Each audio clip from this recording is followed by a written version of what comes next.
Hello and welcome to the Legacy Marketplace launch hosted by Legacy Events, the sustainable events agency and consultancy. Oh my goodness, huge thanks to Kay Russett. I am still going. I don't know about anyone else. I am buzzing. That's the best start to a conference or a show I have had in the last 12 months. And if you're up, stay up with me. Let's just keep boogieing. Let's keep this energy going for the next hour or so. So massive thanks to Kay Russett. You need her at your events. I hope you enjoyed it as much as me. I saw people in the chat. Jason was giving a bit of the old school vibes. Leah, hi Leah. Karen, Eloise, Eurisha was loving a bit of old school. And Rebecca, yes, I think we were all on our virtual dance floor. My name is Sam Allen. I am your event host today. I am a meeting designer, an MC, not like Kay, moderator, facilitator, whichever word that you like to use for someone like me. I run a meeting and design agency, meeting host and design agency called Sam Allen and Associates, very aptly named. And I'm trained in both online and in-person event design. I've been working for the last 12 months after I lost every single job I had, working, creating with my clients, engaging online experiences, and now we're moving into that exciting world of the H word. So the C word is gone, we're now into H words, which is obviously hybrid. Now, for me, the idea behind my agency is actually to create a sustainable offering to my clients back in 2019 when I was still doing in-person events. I traveled 40,000 miles in 1 month for 4 events. And that world has now significantly changed, and it's time to make that positive impact that we all can. So I now work with the best MCs out there everywhere around the world so we can support you with your reduction of your carbon footprint. So that's a little bit about me. Looking forward to getting to know you. I know some people are shouting out saying where they are. Let us know who you are and what you do. Let's get some networking going on in that chat, see if we can work with each other, because this is all about sharing. On to the show. I am super excited to be here to support the official launch of the Legacy Marketplace, which is a new and unique platform which has everything event organisers need to purchase or hire for a sustainable and a successful sustainable event, all in one place. The team at Legacy are on a mission, and boy, are they on a mission to connect and empower everyone in the events industry who wants to create spectacular and sustainable events and facilitate a positive change in the world. And we have, thanks to the Legacy team, a great lineup for you in the next hour or so. So firstly, we will hear from Legacy MD and founder, that is Abena Poku-Awuah. And she's going to share her story and what's inspired her to launch the marketplace. Then we're going to get the exclusive fly-through video of exactly what the marketplace is. I haven't watched it yet. I am as excited as you are. We're then going to be joined by Trang Chu Min from the London Stock Exchange Group. She's going to share her top sustainable event hacks. So get your notebook, get your iPad, whatever you want to write on, script, back of a sweet packet, can't say cigarettes anymore, obviously. We will look forward to hearing from Trang Chu Min because that's going to be incredible. Then we've got Raphael Sofiluki. He's the founder and CEO of UK Black Business Show and UK Black Business Week. And he is going to be looking into his crystal ball and telling us, yes, what we all need to know, the future of events, what is coming up next. Our last speaker will be Julius Solaris from Swapcard. You may remember him as the editor of Event MB. He's now moved over to Swapcard and he'll be sharing his tips on virtual engagement, something that I know all my clients are looking to do more of, and I'm sure you are too. And we have prizes. This couldn't be a launch without fun and excitement. We've had a disco, we've got great content, and we've got a quiz and great prizes for you. It is about sustainable events, so I hope you have gemmed up. Make sure you've got your mobile handy. I always find it easier when you're logging into Slido to use your mobile. So keep us here on screen, grab your mobile, find it, keep it on silent because you don't want to be distracted by anyone. Log on to Slido, the links will be in the chat, and our number is #752 355. We'll put that all in the chat. Keep an eye on that. To close out the launch in an hour or so, we'll be discussing next steps and invite you all to join us in the Legacy Green Room to find out more about the quiz questions, more about the marketplace, and actually have some face-to-face conversation about your sustainable events strategies. We're streaming in YouTube, as you know, but a short reminder, if you haven't, if you've got any questions, stick them in the chat. I'm seeing all of this stuff, and thank you for sharing. Julia from Germany, studying still in the Netherlands. So we've got people not just from the UK. Great to have you here. Great to have you here, Karen, Rebecca, over in Glasgow, Edinburgh. Which side are you on? It's really good. Keep that chat going, and make sure those questions come in here. There is no such thing today, no such thing as a bad question. Anything that we can help you with, that's why we're all here. So without further ado, I would like to welcome the MD and founder of Legacy. It is Abena Poku-Awuah. Hello, thank you so much, Sammy, and welcome everybody. I'm so thrilled to be able to welcome you to the Legacy Marketplace launch. I want to start off by asking you a simple question. What do events mean to you? I'm guessing that for most of you attending today, working in events is more than just a job to you. It's a passion and a love. Well, my name is Abena Poku-Awuah. I'm the founder and managing director of Legacy Events. We're a sustainable events agency and consultancy, and I absolutely love events. I love that feeling you get in the lead up to an event when all seems chaotic, but you know that everything will come together in the end. I love the feeling when you force yourself to go to an event when you don't really feel like it, and you end up meeting someone new or learning about something that changes the way you think forever. I love that feeling when you attend an event and you realize you're part of a unique moment in time. No one will ever experience that moment in quite the same way ever again. Events bring people together. I know you know that. They're the social glue. They connect us through shared experiences, and they're a massive part of our economy. There is a dark side to events, though, in terms of the waste they generate, the carbon emissions, and the general damage to the environment. At Legacy, we truly believe that we can create events and experiences that are positive without the negative impacts. We've been working with clients and event professionals for a while, striving to make events more sustainable. And then came the pandemic that's delivered the greatest shock to the global economy since World War II. Entire societies have been locked down, and for event professionals, the fallout has been absolutely brutal. We've been looking at it from another perspective, though. We think that perhaps crisis can be the catalyst for change. The last year has been an opportunity to step off the treadmill and take stock, to examine every aspect of our industry and see what still works and what needs to be adapted for this post-pandemic world. At Legacy, we see two problems. The first is that despite their value, designing and planning an event is still a manual process. The industry is fragmented. There's no one place for information. Customer reviews are still in their infancy, and there's no straightforward way of getting quotes from event suppliers and understanding how cost-effective they are. Secondly, sustainability is now a mainstream issue, and it's increasingly under scrutiny in the events industry. Waste in particular is endemic, and there's really limited expertise in making the sustainable choice for venues, catering, accommodation, display materials, and all the other necessities that make up our events. So for us, it's clear that restarting the events industry without considering sustainability is not an option. So we've been thinking about how can we use the lessons from the pandemic to solve these challenges. This is our moment to reset ourselves, to reset our work and reset our impact. How can we help event organisers realise true event sustainability with none of the usual stress? So that brings us to today. That's why we're launching the Legacy Marketplace. It's a modern way to deliver sustainability without compromising quality or ease. Our platform connects event organisers to products and services that reduce their environmental impact and contribute to positive social change.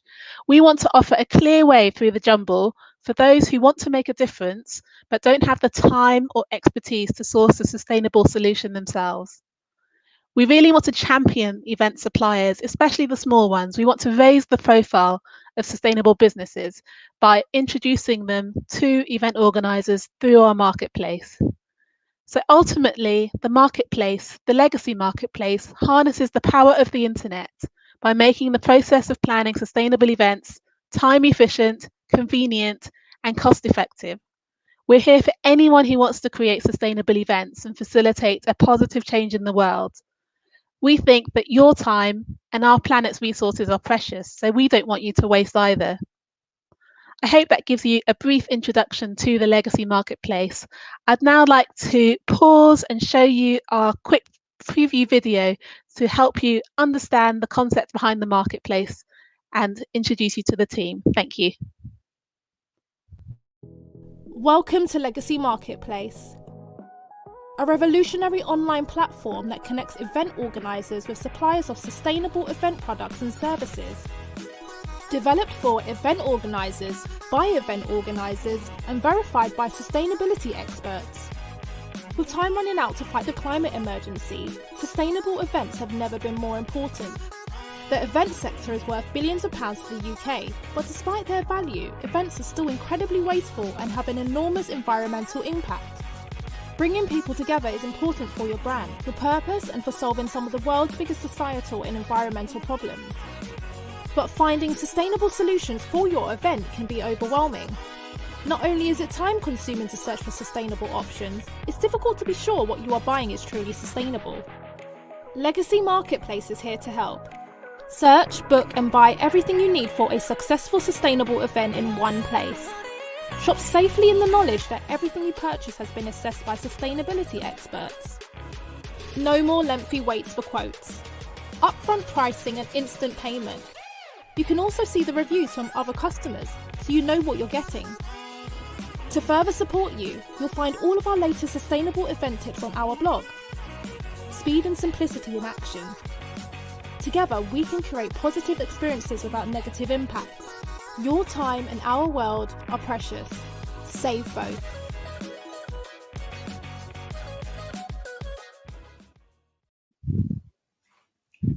Abena, why has this taken so long to create and have someone like Legacy bring it together? It's so exciting. In the chat, people are already saying, well done. Karen's saying it's so brilliant, just what the industry needs. Where was your inspiration, yours and the team, to sort of get behind Legacy Marketplace? Thanks, Annie. We come at the events industry from a slightly different position. So I'm a scientist, several people in the team are scientists, and we come from a sustainability and environmental impact background rather than being traditionally from the events industry. And so I think we found that we could bring our expertise to the industry and perhaps explain some of the complicated issues in a way that some perhaps other scientists weren't able to. So I think we just found that we were able to translate the science, the complexity of sustainability into a language that event organisers could understand, and then use that momentum to build the marketplace and some other tools.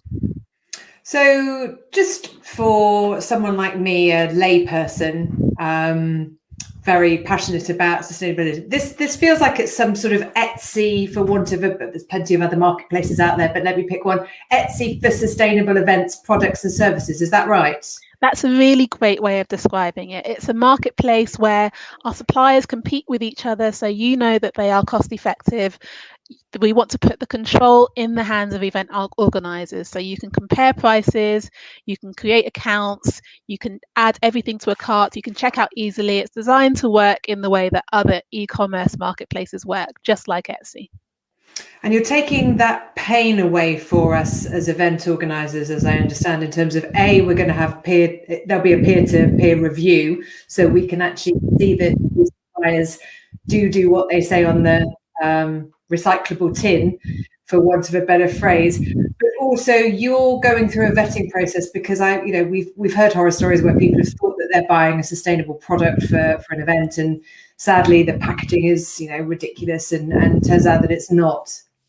Yeah, that's right. It's so important that the products and services on the marketplace are sustainable. I think we've all had that experience where we tried to do the right thing and then a product arrives completely covered in plastic, for example. And so it feels that we've gone to so much effort and it hasn't really been that successful. So we're really going to be working with our suppliers closely to make sure that what they say is what the event organizer actually receives, that their claims are transparent, that we've verified them, so that anyone using the marketplace can have trust that we have verified what that supplier is saying. So we're not saying that all products and services are perfect. We don't know, I don't think those exist yet, but we're saying that we have had a look, we've rummaged around in the literature, and we've tried to explain what that product and service does in normal English so that everyone using the marketplace can understand. That's absolutely, it's great. And it can all be purchased. So we're not having, this is not, a subscription where we then have to go to another site to then another email or a contact to then put an order in and so on and so forth. It's all one stop, right? That's right. The one-stop aspect was so important to us. We know we're busy. We know how busy everyone in the events world is. We've been there trying to get quotes, late at night, outside office hours, and we just thought that this needs to change. So one of the big benefits of the marketplace is it's more than just a directory. It's a purchasing platform as well. You just go on there, book what you need to, purchase what you need to, and then you can go back and do whatever else you need to do. You don't have to wait for lengthy quotes or any of that. You alluded to at the beginning in your your intro speech before we saw the video about the fact that, we're having an event. I like the phrase event refresh, hashtag event refresh for everyone who's on social. Event restart. We know that people have been running successful events during the pandemic, but how do we learn the lessons now during this 12 months of pretty much mostly lockdown for us, so that we can start designing and planning for a more sustainable future for events? It's such a great question. And if you're in the UK, it feels like yesterday was the start, was the restart. We're free in some sort of sense. And so I know that with my team, we've been learning over the last year how to run an event and what makes a really great event. So we've had to go back to the drawing board, like everybody in the industry, and really understand the nuance of what makes a great event. And all we're saying is what makes a great event is the environmental impact as well. So as you go back to that piece of paper you're starting again with, just try and embed sustainability into what you're thinking is part of your event. So what makes a great event? Go back to those questions. What is the legacy of this event? What is this event for? And that should naturally lead to questions about sustainability. How can I reduce my impact? How can I contribute to the community for this event? How can I boost the social benefits of this event? So ask those questions right at the beginning when you're designing.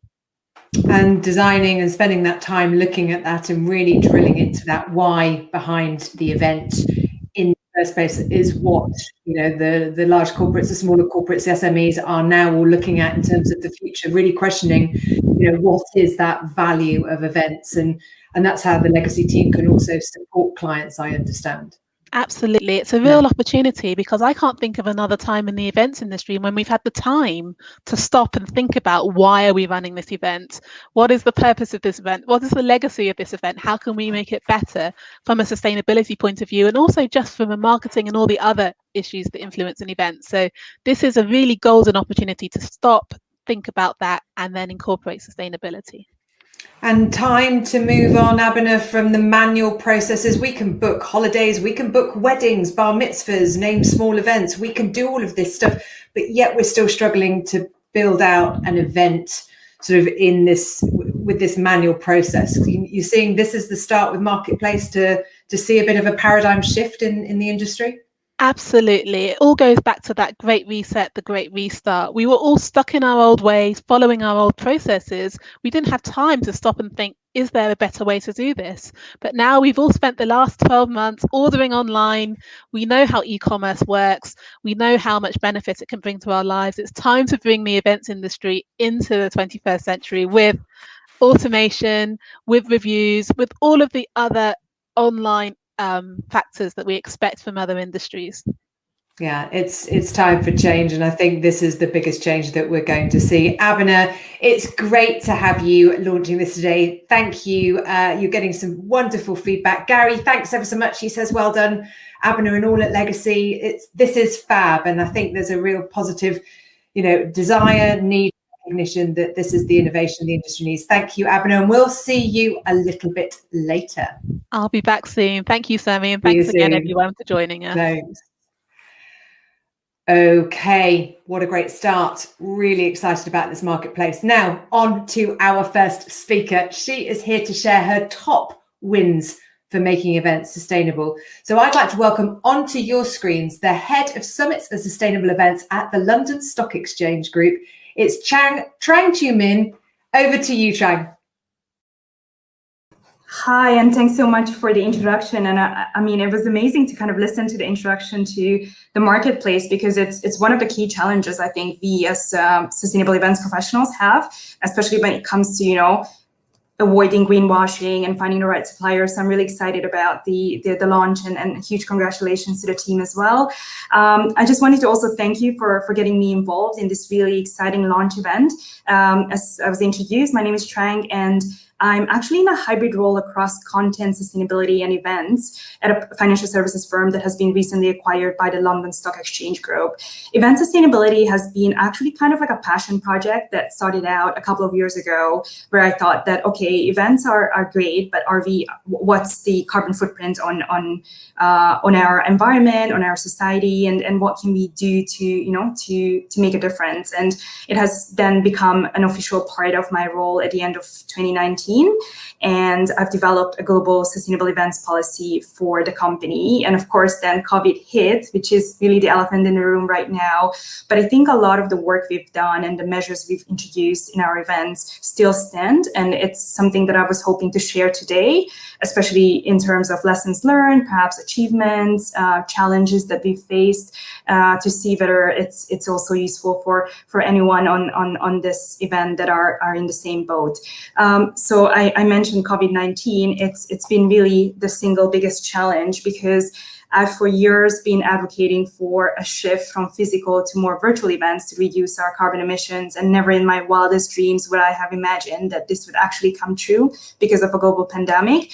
But I think the past 12 months as our company have had to, like many others, cancel all of our physical events, and the sponsorship of third-party events that we were meant to be part of has actually kind of led to a mindset change as well. And I think Abena might have touched on this in her chat earlier, that we just realized that perhaps doing less is more, doing more quality events and more events on a virtual platform can actually make a difference and really achieve the same objectives that we set out to do through physical events in the past. And in our company, I think it has become more of a strategic decision to stay virtual and perhaps maybe combine it with a set of hybrid events and physical events in the future, in an attempt to really reduce our carbon emissions, especially when it comes to travel, transport, and energy consumption, to align with our objective to reduce business travel among our staff members, which we hope to mitigate by 25% come 2025. So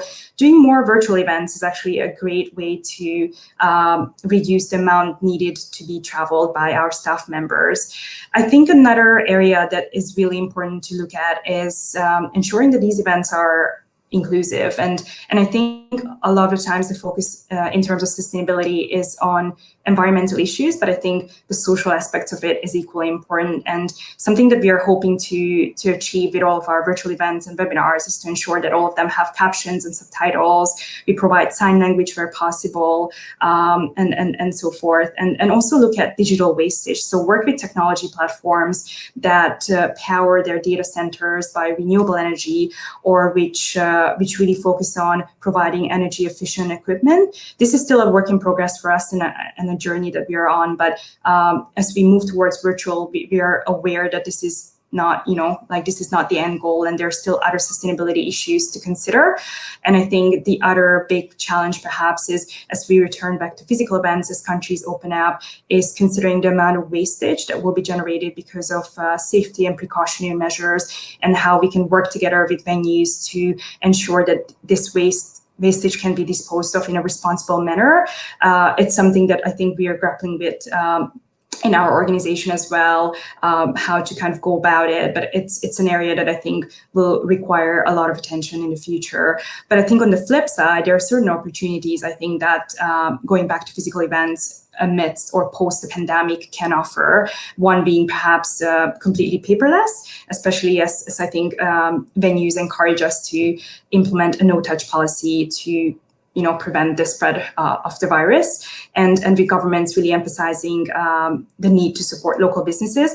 I think events professionals can also discover how to support local businesses and suppliers, which is something that I think a lot of sustainable events professionals have done anyways. But I think perhaps the COVID-19 pandemic has offered an opportunity to explore that further.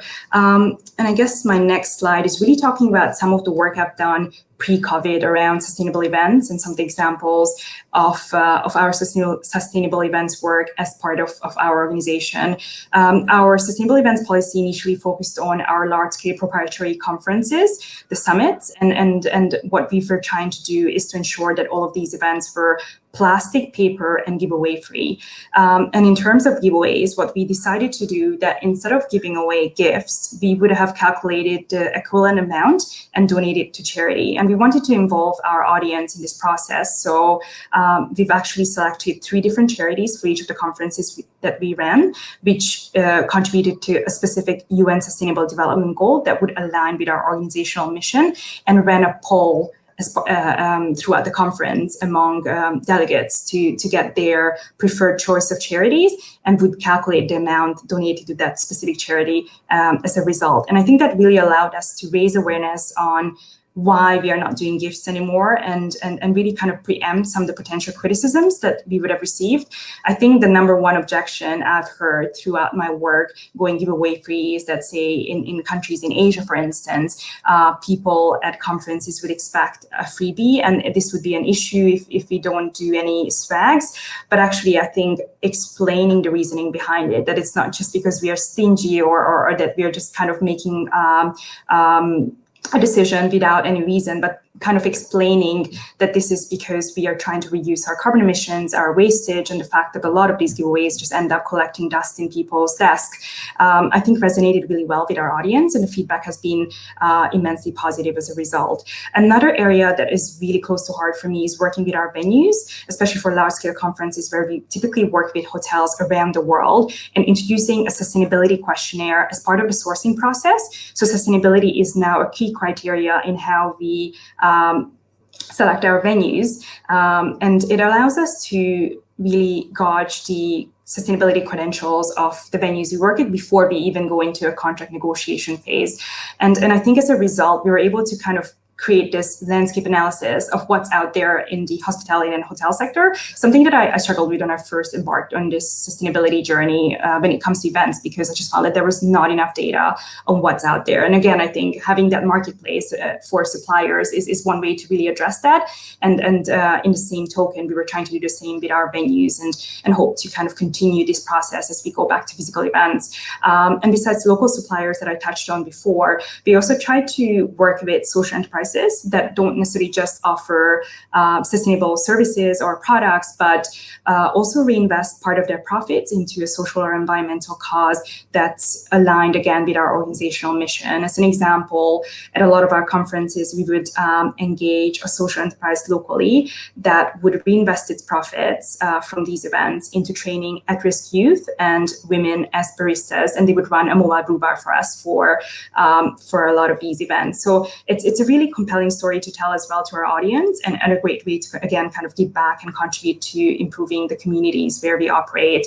And again, I think something that a lot of you probably are familiar with, we try to donate the leftover food from our events, or even work with social enterprises that would upcycle ingredients that would otherwise go to waste. So I think a lot of you in the UK might be familiar with Toast Ale, that looks at replacing barley with leftover bread to brew craft beer. So sometimes we would serve that in our cocktail hours. And there are a lot of other examples as well. And I know I'm kind of running out on time and speaking too much, so I'll try not to drag this any further. And if anyone wants to have more examples, I'm happy to kind of share after this presentation as well. And just on the slide, there's a picture of an exhibition stand that we developed for One Young World a couple of years ago, made entirely of recycled plastic. So that's another area that we've been exploring. And it's, again, a journey because it's striking the right balance between providing a sleek branding for our events, but at the same time ensuring that we are not generating unnecessary wastage. We try to go digital as much as possible, and that's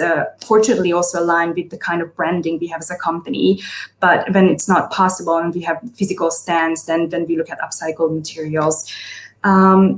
And just the final thing I wanted to touch on is diversity and inclusion. So again, I think sustainability often is focused on environmental topics, but I think, and I have a strong conviction that it has to address social issues in ESG as well. And in our organization, diversity and inclusion as a policy forms part of our wider sustainability efforts. So I'm currently working on launching a diversity and inclusion policy across our events globally. And some of the highlights of that work include saying no to all male panels at third-party events that we sponsor. And what we are trying to do is actually include this as a legal clause and work with the organizers to ensure that if there are males in the agenda, then we have actually the option to pull out and really apply the same to our own events, of course. And to support that, we are building a more diverse set of speakers and spokespeople that represent our organization as well. And that includes conducting regular training on public speaking, something that was quite surprising for me because even experienced public speakers in our teams have come to me and said that actually training would be great to empower people that would otherwise not necessarily speak so much in public to take the plunge and thereby really increase the diversity of our subject matter expertise. And I think, again, similarly to what we've done with what I guess Legacy has done with the marketplace is creating a central database of subject matter experts and speakers that events professionals within our company can go to navigate the type of talent that we have according to region and according to subject matter expertise as well.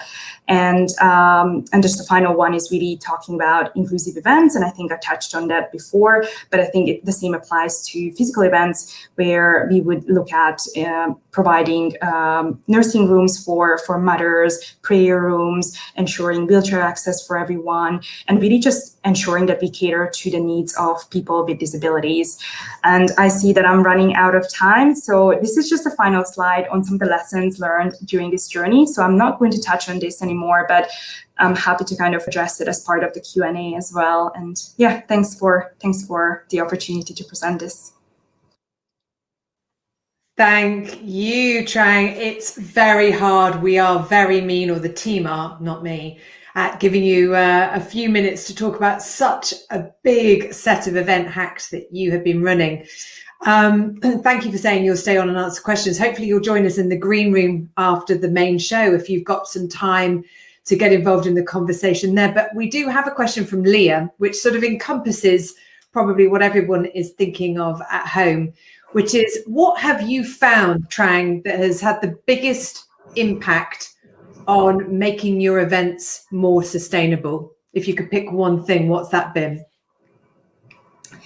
Definitely going giveaway free. That was a huge, I think, shift, and I'm trying to kind of apply that in everything we do, so to ensure we walk the talk. I mean, we've recently become part of the London Stock Exchange Group, so there were discussions around providing a welcome gift to employees, and we've tried to not do that anymore. But besides that, I think it's really thinking carefully on how many events we actually need to run. So we used to, I think, organize over 300 events every year. And that's a lot. And it's a huge strain on both financial and human resources in the company. And I think the pandemic has taught us that we could actually achieve more with less. I know it sounds like a cliche, and it's the same thing with kind of going virtual and doing more webinars, virtual events. It cannot replicate the networking experience of physical events. But I think what we found, at least in our organization, is that shifting to virtual and doing less events has made the single biggest impact to becoming more sustainable. That is a big, power statement to end this part of the session. Trang, thank you so much. Do, if you can, stay with us. I'm sure we'd love to quiz you more. We want to hear about those learnings as well. But for the moment, can I just say thank you so much for joining us today. Thanks for having me. Thank you. How much did you write? Because I know I've written about 4 pages of A4 paper, and yes, I can see the comments. Keep the comments coming through. We'll refer to them during the rest of today because it's very important that we hear from you. So keep those coming. Thanks, Rebecca, Karen, Julia, and Leah. I'm now delighted to introduce our next speaker, who has got the challenging task of looking into the future. Yes, the crystal balls are coming out. No mean feat, as I'm sure you'll agree with me right now. Raphael Sofilouki is the founder and CEO of UK Black Business Show and the UK Black Business Week, here to give his perspective on what's next for the events industry in terms of attendee confidence, sponsor confidence, and the opportunities for organisers to build on and innovate to make their events stand out. It's over to you, Raphael. Thank you, and thank you for the introduction. I'm really looking forward to this session and great to be a part of this, the Legacy event. So I'll give you a quick kind of introduction on myself and then just go into my talk. So my name is Raphael Sofilouki. I'm the founder, CEO and visionary behind the UK Black Business Show, which is the UK and Europe's biggest business show for Black entrepreneurs and professionals in the UK. Created to inspire and connect, the UK Black Business Show in 2019 had just over 2,500 attendees and 110 exhibitors from across the UK, Europe, US, and Africa. And since launching, we've been featured on a number of platforms, including BBC News, ITV, Forbes, BET, as well as working with a number of leading corporations, including JP Morgan, Goldman Sachs, and American Express.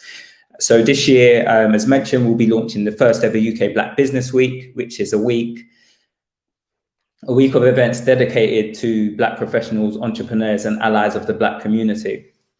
And in June, I'll be releasing a book called Twice as Hard for Black entrepreneurs and professionals in the working world, but also for those who are not Black to understand the challenges of their Black entrepreneurs and professionals.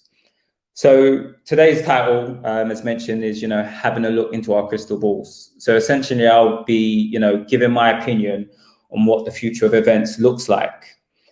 So firstly, just quickly want to talk about, the attendee confidence. So, the event industry is nothing without attendees. And even with the easing of restrictions, we need confidence from attendees to get things fully up and running. So, what does the future hold for confidence in events? What are the experts saying? According to a new study, I think it's 90% of festival fans feel comfortable attending a live event this year. And the same study, which was run by Fest Ticket, surveyed around about 140,000 festival goers, finding that 79% of the respondents would be comfortable attending a live event this summer. That number actually increases to 90% when you ask them about going to an event throughout the rest of the year. And 82% of these people had already had plans to go to 2 or more festivals or a live event this year. So, with the UK event sector, really taking off and the plans for recovery set in place with the government, I think they've got a few test events which they're planning for. So including the FA Cup semi-final on April the 18th, which is expected to have around 4,000 attendees, and the League Cup final with Manchester City, around 8,000 supporters. I think from kind of looking at some of the stats and some of the research, for me, there seems to be a lot of confidence in the return of events. I think there's a huge appetite for people to get out and about, as we've seen kind of from the restrictions being lifted yesterday. And I feel like there is a huge amount of attendee confidence when it comes to getting events back into place. Also, really important is to kind of speak about that exhibitor and sponsor confidence. Essentially, these are the companies that are driving some of these events, that are able to help us to put on these events. We all know the importance of events to the UK. I think it's 11 billion which the event sector contributes towards the UK economy. And I think the UFI quotes to say that globally it's around 325 billion, which is, total output business sales. So as much as we've, had a great time digitally, having our events, I think we should not kind of downplay the importance of, engaging with people in physical environments. Though not all networking is done face to face, a lot of the research shows that, a business meeting in person can close a deal by a 40% close rate, which is extremely important. So, these figures, they elucidate just how important face-to-face interaction and networking is, and the direct implication it has on sales. And I think the sponsors and exhibitors, they showed an appetite to get back to live events during the pandemic. They realized that, networking online was not the same as it was in a physical environment, and it was something they just couldn't replicate.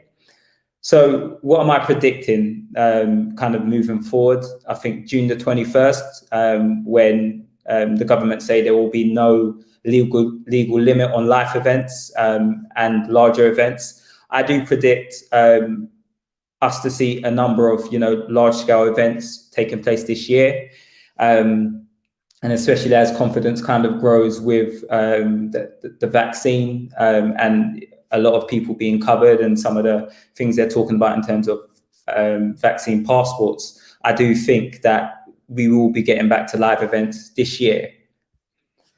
In terms of opportunities, I think we've mentioned it already. So, we've got digital events have been extremely successful for a number of companies, but for a number of companies, they haven't been successful. So I do predict, that hybrid model to be something which a lot of companies look to implement in a number of their events. They may have speakers who unfortunately can't travel. So some of the international events, we may not be able to bring down some of the speakers. So that hybrid approach with still having speakers to be able to deliver talks online could be a good approach.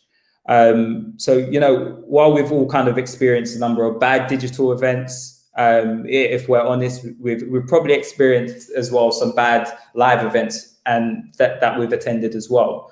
So I think, there's 100%, a real opportunity for companies to embrace change and just, experiment with the different way of doing things with digital events. And I think it could be really interesting. Another thing I'll just like to cover is, diversity in events. I think during this pandemic, with following the death, the killing of George Floyd, a lot of companies have looked to address diversity and inclusion within all forms within their companies. And it's brought together a solidarity in the events industry, in which the COVID-19 has brought together a solidarity in the events industry, which we've never kind of seen before, with us, going out and protesting and just really rallying for the return of events. And as we discussed the importance of what we bring to the UK economy, it's also important that we realize our role, that we play socially as well, within the events industry. So a few ways in which I kind of speak about in terms of diversity and inclusion for organizations who run events companies. In terms of recruitment, are you thinking out of the box in terms of your recruitment? Are you going to the same old recruiters? Or are you going to shows like the UK Black Business Show or Women in Tech? Really start thinking out of the box when it comes to recruiting. And finally, that buy-in from senior leaders and hiring managers. It's important that it comes from the top. So, you must have the buy-in. The people at the top must believe in diversity and inclusion, or it will not trickle down. Secondly, the next point is, having that equitable hiring process. So are you going through the interview process, and at each 4 of the stages is, maybe a Black woman, is she being interviewed by 4 middle-aged white men? Is that interview process fair? Probably not. And then finally, you know, authenticity. Are you positioning your company as a diverse and inclusive workforce, but doing it authentically? So not just getting the token Black person or the token gay person or token disabled person to speak on behalf, but actually getting people within the company who are passionate about diversity and inclusion. So I think kind of moving forward in events, I do see, you know, more representation within panels. I do see, you know, more companies being more aware of diversity and hopefully seeing more diverse events when it comes to not only the attendees, but also the speaker panels and the exhibitors as well. And that's the end of my session. Rafael, thank you so much. Again, I'm scribbling. I'm sure everyone at home or in the office or wherever you're joining us from have written a ton of notes. Really, really, really insightful information there. Again, not a huge amount of time to ask you lots, but we have lots of questions. As an industry, you know, we have a community here already, as you can see from the chat in our YouTube chat box. We've got some great communities you'll know in this sector with associations.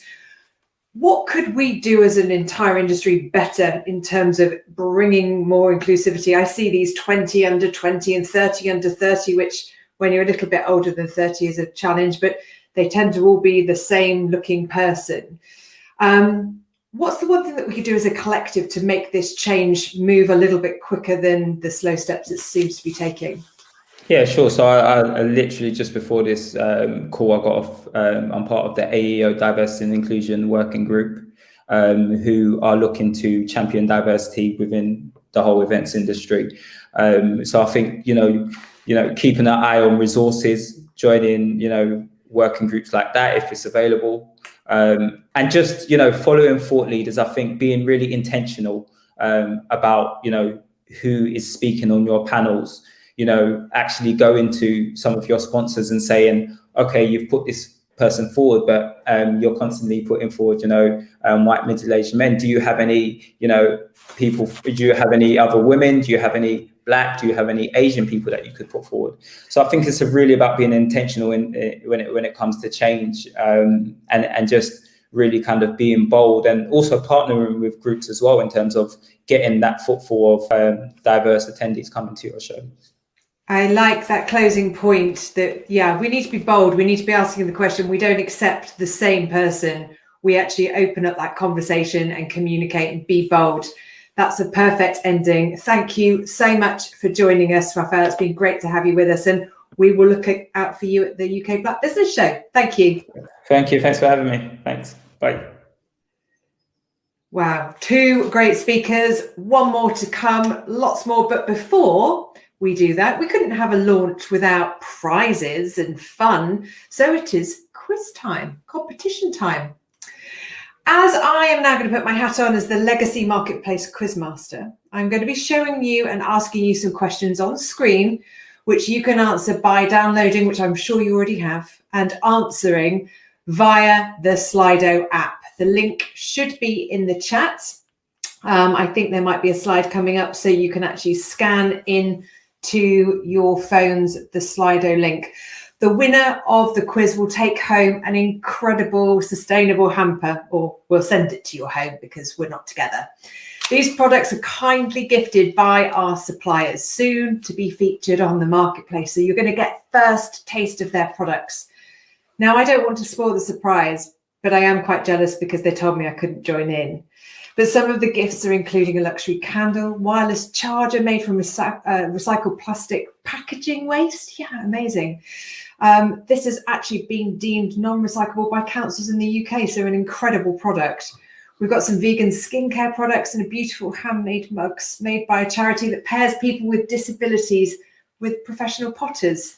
What an incredible stuff, and much, much more. You, the winner, are out there, and we will announce the winner at the end of the show. So let's get started with the first questions, please. I will try and read these quickly for you. You're going to have 30 seconds, so it is time bound. So make sure that you put your answer in, and we'll talk about the answers a little bit later on as well. So join at slido.com. The number is, as I said at the beginning, 752355. Oh, we've got somebody saying that they're joining the quiz. The QR code's coming now, so it's being reposted. So question 1, don't worry because it is just for fun. Who said in 2019 that they found the graphic demonstration of global warming genuinely alarming? You've got 4 answers here. Greta Thunberg, Jeremy Clarkson, Sir David Attenborough, or was it Emma Watson? Please put your answers in and we'll see them at the end. It's tough. It's a tough quiz. Okay. Very varied. No, nobody thought it was Hermione. What a shame. Okay, moving on. Oh, I didn't realize that you were going to say it was going to be that person. Fabulous. Let's get on to our next question. Which action helps to save most energy in a venue? Good question here. Which action helps to save most energy in a venue? Is it turning off all the lights when not in the room? Leaving lights on only in the rooms you're moving in between? Is it putting a hamster on a solar-powered treadmill to power the slides? Or is it reducing food waste from delegate meals? What do you think? And Denise, just join in. It's only fun. You never know. Maybe somebody else hasn't answered all the questions either. So do keep joining for fun.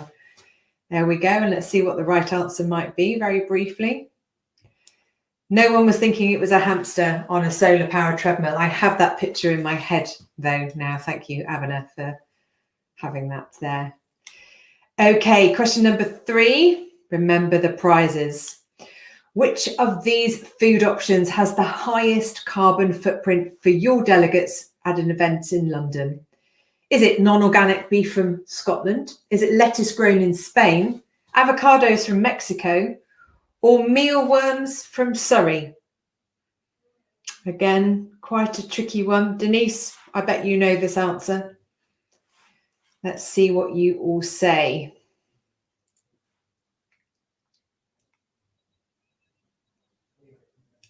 Okay, let's see what the answer is, and we'll get some explanations. It's non-organic beef from Scotland. Interesting. Abena will be back later to talk about these questions. No mealworms in Surrey. I think this might be our penultimate question. I've lost count. But which is least sustainable? Is it a plastic bag, a long life plastic bag, an organic cotton bag, or a paper bag? Which of those is least sustainable? Pop your answers into the chat, into Slido. Let's see what happens here. So we've got a big vote for the plastic bag. Let's see if that is right. Wow, interestingly, organic cotton bag. 6% of you knew that. I wonder who that was. Was that Team Legacy? We'll understand and we'll pick on that with Abena next, or when we see her later on in the show. Possibly our last question now. How much smaller is the carbon footprint of a virtual event compared to an in-person event? How much smaller is that carbon footprint? 97%, 85%, 22%, or 100%? Again, quite interesting. Very close percentages up at the top there. What do we all think?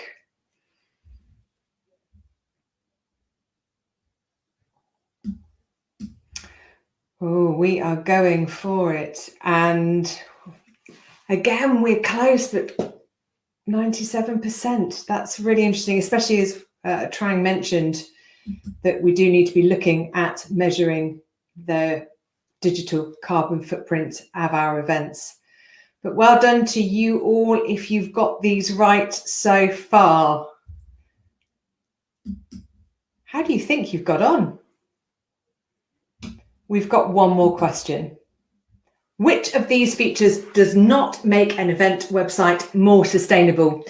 Is it simple printer-friendly design, eco-friendly web host, using darker colors, or autoplay videos and animation? Which of those features does not make an event website more sustainable?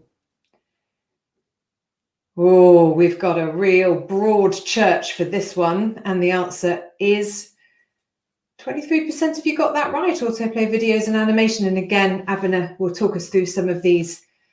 A great big well done to you if you got them all right. If you didn't, it's fine, because we're all on this learning journey together, and this is why events like this are super important. Tell me how you scored, or how you think you scored in the chat, because as I said, I found those really, really, really tricky. All answers and the thinkings around them will be revealed by Abena later. But a quick reminder as well that the Legacy team will be joining you in the Legacy Green Room Forum after the main show.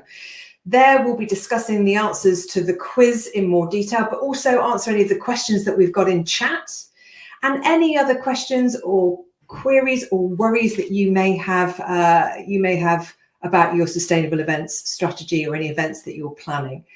And that's all in a face-to-face environment. We can all say hi. How exciting is that? Now, last but not least, we are going to hear from Julius Solaris. As I mentioned earlier, previously the editor of Event Manager blog, and now head of engagement at Swapcard, as he shares his tips for event engagement. Take it away, Julius.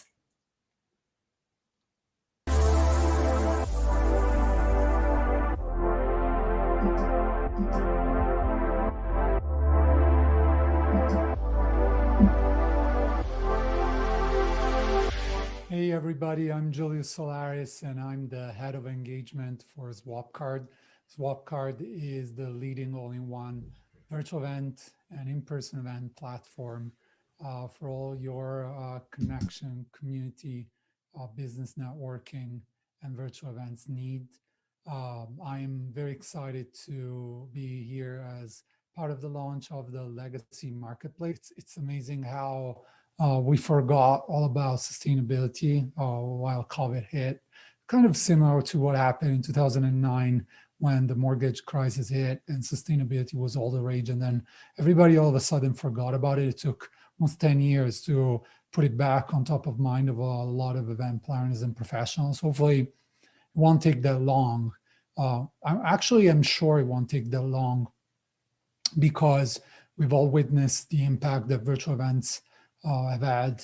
Not that virtual events are carbon free or do not contribute to waste of resources, but yeah, they're considerably less resource intensive than especially large events out there. But you know, we come from the event industry, so we're very committed to the in-person game as well. So it's going to be extremely important going forward how we manage the different impacts of events. There's going to be probably 3 likely scenarios that we're envisioning going ahead in terms of needs that will determine whether we meet in person or virtually. And a preamble to that is actually that in 2019, end of 2019, November, as I was writing the trends for 2020, as in my previous role as editor of Event MB, we actually put up virtual events as the top trend for 2020 for sustainability and resource saving opportunities. Obviously, that didn't happen in the way we envisioned it, but boy, did we have an experience over the past year in terms of virtual events. So a lot of things are going to change. We cannot expect virtual events to stay as they are today because we live in a sort of a fake environment where everybody's working from home. Hopefully that's going to end soon, but especially in the business of events, we are seeing a dramatic change once we'll be able to go back to travel. Though for the reason number one, we tend to meet so small meetings where we need to travel all over the world to meet for a day in a small group, probably these events will be cut because we've all experienced how we can still close business without having to travel. It's an incredible waste of resources, a waste of energy. We don't need to leave our house. We can do it with Zoom, with a computer. We don't need sophisticated infrastructure to do it.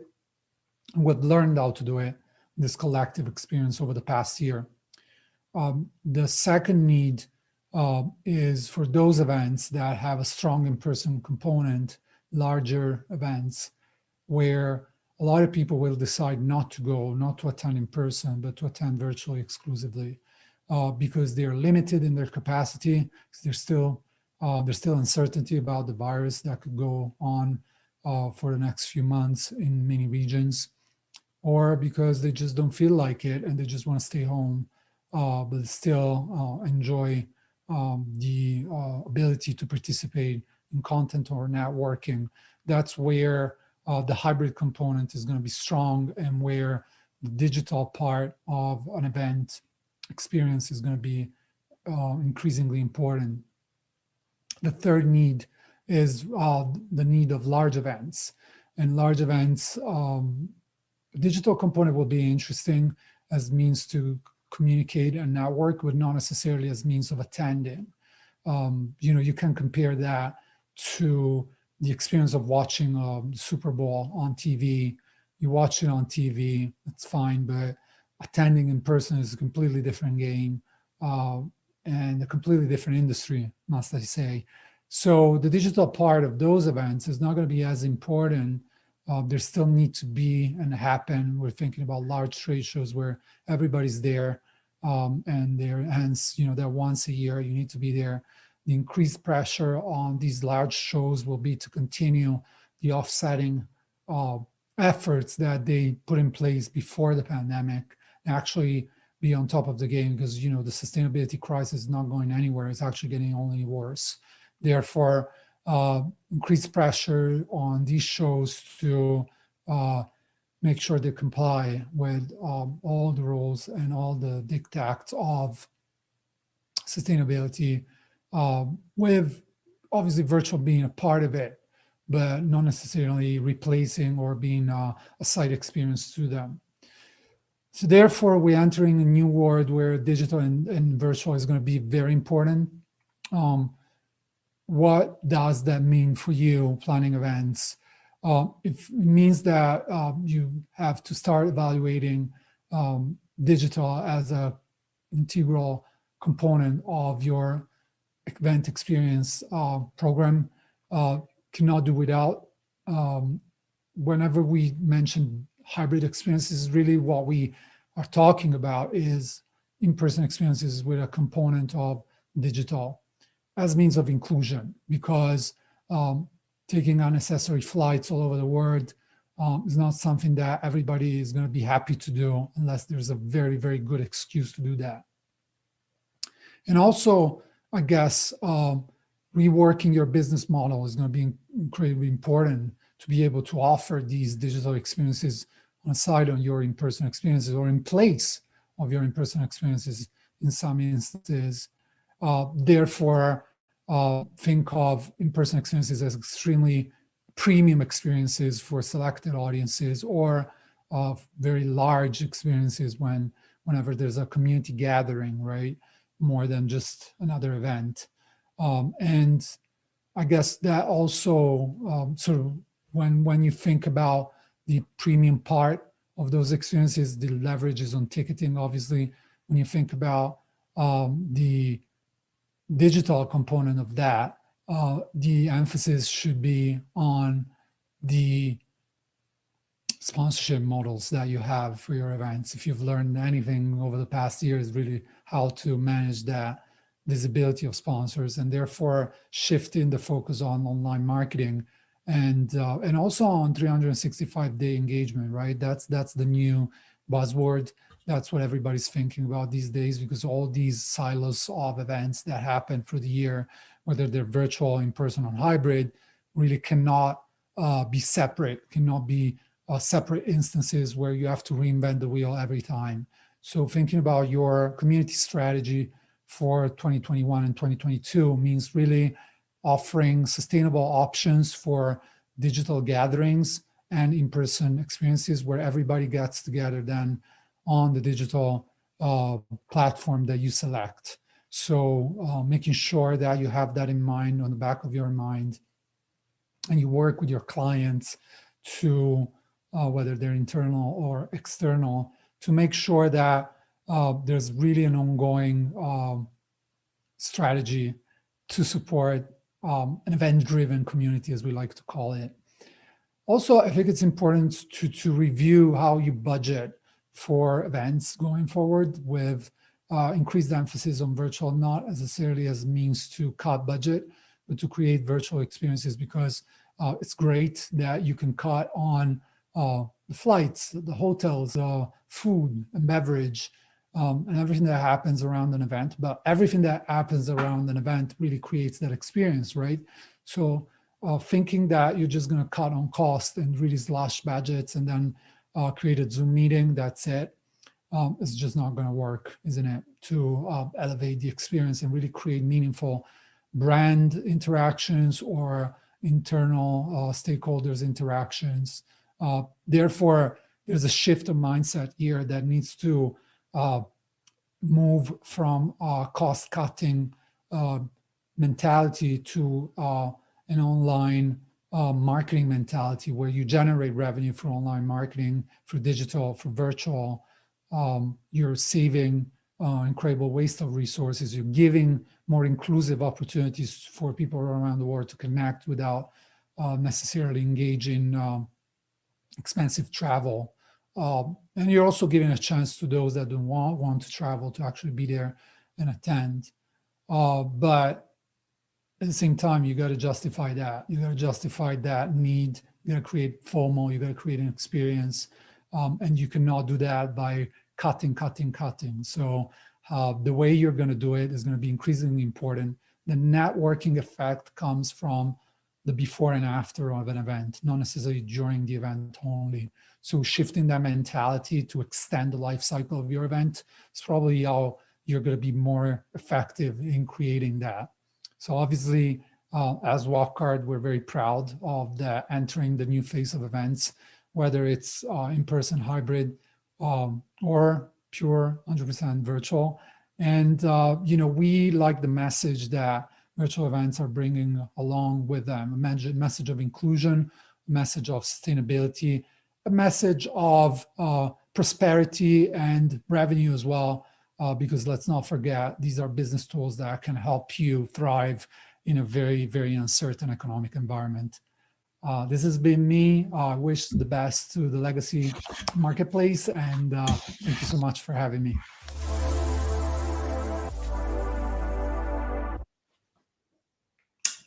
Thank you, Julius. Some wise words. Interesting, slightly diverse opinions to Raphael, but I think that's good. We need to hear those rounded opinions of what is going to be happening, and we'll keep in touch with what's happening with him over at Swapcard. Now you need to get your virtual drumsticks out for the drum roll, because we have a winner. I saw the comments from you guys. It was hard and really interesting questions. But there can only be one winner. So virtual drum roll, please. Can I hear it? Yes, I can. Huge congratulations to Georgina. Well done.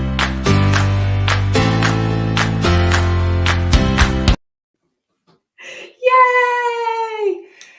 Congratulations. That gift will be winging its way to you. Contact the team on social, or just email the guys at marketplace@legacy-events.com, Georgina, or anyone who wants to get hold of them. And I'm sure the contact details will be at the end of the show as well. So congratulations and well done to everybody, because I think I probably got one of those right. I'd like to now bring the person who gave us that quiz, the Quizmaster General, back on screen to explain some of the answers, because it was tricky. Over to you, Abena. Hi everyone, please don't hate me. I am for indulging my love of a quiz on you all. It wasn't meant to be a really difficult quiz. I know some of the questions were hard. It was meant to make you think, and it's all part of our theme here today, which is Events Refresh, which is about starting again, tearing up your preconceptions, thinking about what it is you really understand about sustainability and is that really true. So I know some of the answers to the questions threw you a bit. To pick on one, the one about what's the least sustainable, the plastic bag, the long life plastic bag, the organic cotton bag and the paper bag. I know we've all had it drummed into us that plastic is bad, and generally it is, but when you're going to your trade shows and you're being given your organic cotton bags, you have to remember that those organic bags take an awful lot of water to create, and so you'd actually need to use an organic cotton bag over 7,000 times to make it more environmentally friendly than a plastic bag. So that's one preconception. The other preconception is about virtual events. Not so much a preconception, just a lack of knowledge. What can we do to make our virtual events sustainable, because they're not impact free? So the options to that answer actually are things you can do. You can use darker colors on your website. You can use an eco-friendly web host. You can use simple printer-friendly design. These are really cheap options you can implement to make your virtual event websites more sustainable. So again, the point of the quiz was not to trick you or to catch you out. It was really to just make you think and to highlight the point that this is the time to start again, throw out the rule book, refresh your thinking, and also come and join us on the Legacy Marketplace, because we've done a lot of this thinking for you. So you can use the marketplace, securing the knowledge that we've verified the facts, we've looked at the suppliers, and so you can use the marketplace with confidence.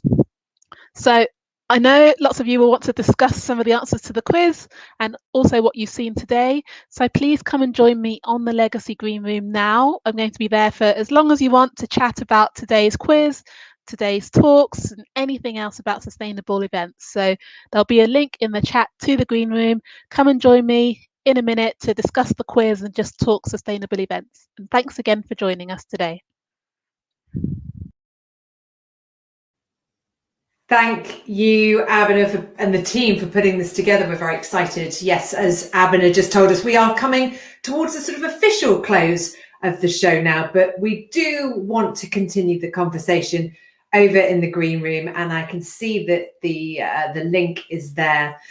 Before we leave, I think, it would be great to hear from you. I'm seeing lots of people saying they're enjoying it. What's your takeaway from today? What are you going to do? Because this is the thing. My favorite quote is Yoda, do or do not. There is no try. What, after today, you've heard so much. What are you going to do? Show and share in the chat what you're going to do differently, your step, your next stage of going through this journey. And whilst you're doing that, I'd just like to thank all of our fantastic speakers. We had Abena, who's incredible, Trang, Raphael, and Julius. And we've now given you a glimpse of how the Legacy Marketplace will work, which was awesome. So please help Legacy to continue building the marketplace from the point of view of event organisers. Let them know any of the sustainable event suppliers you're working with or you'd love to see on the platform. They'll be sending out a supplier survey, and if you recommend, this is a good one, if you recommend a sustainable supplier, they'll give you a 30-minute consultation with the Legacy team to look at the sustainability of one of your events that you're currently working on. That's 30 minutes free consultation on one of the events in your pipeline. And as for accessing the marketplace, which is what everybody wants to know, you'll be able to access that, the marketplace, within the next fortnight. So the team at Legacy will let you know when it goes live.